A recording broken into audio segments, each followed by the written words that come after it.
A compra de um carro foi feita a prazo em 8 prestações trimestrais de R$ 3.000.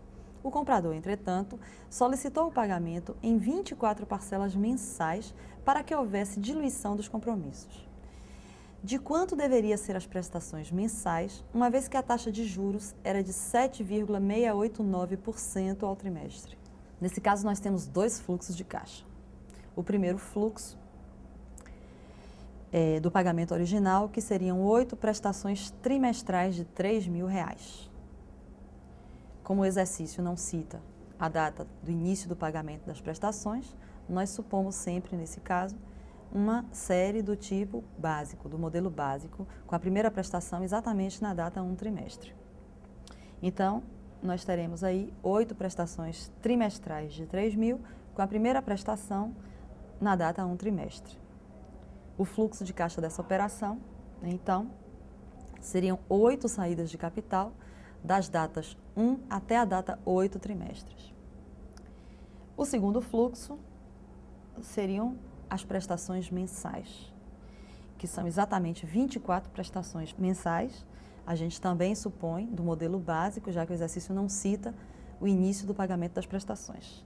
Então, seriam 24 prestações mensais, começando na data 1 mês e terminando na data 24 meses. No fluxo, nós teríamos 24 saídas mensais.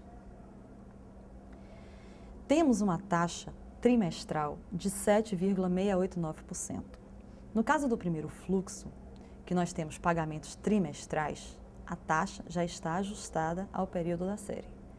E nós podemos calcular diretamente o valor do principal, o valor presente dessa série.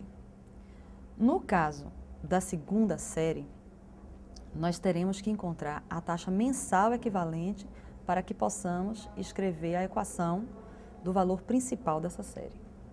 Então, vamos inicialmente calcular o valor, o principal, da primeira série, da série trimestral. Aplicando a fórmula P igual a R vezes 1 menos 1 mais I elevado a menos N sobre I, exatamente para o fluxo 1, e utilizando uma calculadora para efetuar os cálculos, nós vamos encontrar o seguinte: P igual a 3.000 vezes 1 menos 1 mais 0,07689 elevado a menos 8, dividido por 0,07689. Após os cálculos, nós obtemos exatamente P igual a 17.445,26. Para o cálculo do principal no fluxo 2, que deve ser exatamente igual a este valor encontrado no fluxo 1, já que as duas formas de pagamento devem ser equivalentes, nós vamos precisar encontrar primeiro a taxa mensal. Então, nós faremos a seguinte equivalência: 1 mais a taxa mensal elevado ao cubo, que corresponde a 3 meses, igual a 1 mais a taxa trimestral elevado a 1, que corresponde a um trimestre. Substituindo a taxa trimestral por 0,07689, nós teremos 1 mais I mensal elevado ao cubo igual a 1 mais 0,07689 elevado a 1.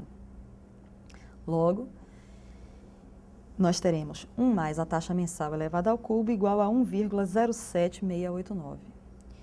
Extraindo, no caso, a raiz cúbica nos dois membros da igualdade, nós obtemos 1 mais a taxa mensal igual a raiz cúbica de 1,07689 e, efetuando os cálculos, nós obtemos que a taxa mensal vai ser igual a 0,025, que, multiplicando por 100 para colocar na forma percentual, será igual a 2,5% ao mês.